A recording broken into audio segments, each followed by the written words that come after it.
Creators ASMR.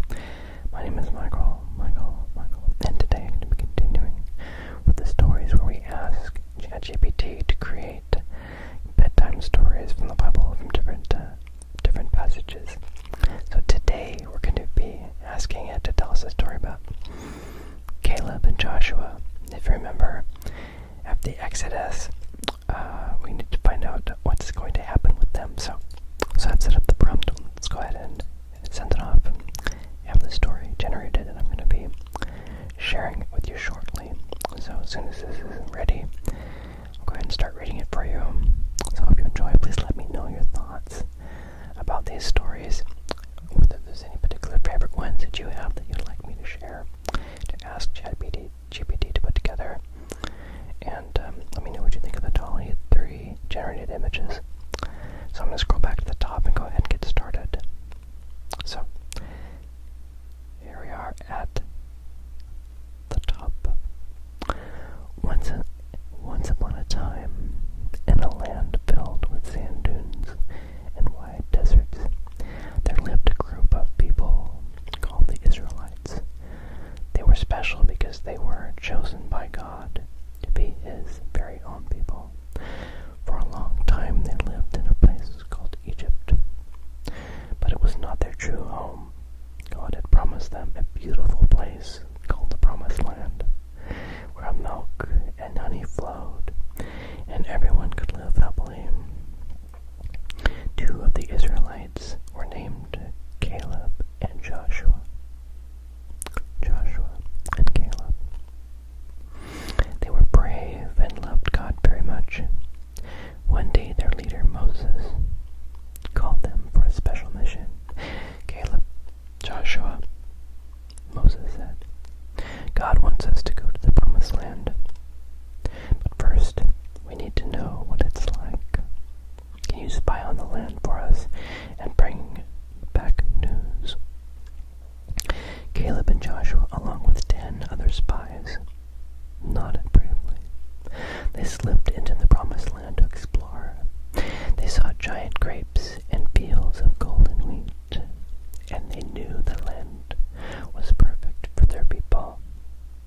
But there were also big cities with strong walls and very tall people who looked mighty and fierce. After 40 days, they all returned to Moses and the Israelites. 10 of the spies were scared. They were scared. The land eats people up, and we saw giants, they said, trembling. We looked like grasshoppers compared to them. But Caleb and Joshua were not afraid. They trusted in God. Caleb said, we should go up and take possession of the land. We can certainly do it because God is with us. But the people listened to the 10 scared spies and became afraid. They did not trust God as Caleb and Joshua did. And because of this, God said they couldn't enter the Promised Land just yet. They would have to wait a long time. Caleb and Joshua were sad, but never lost faith.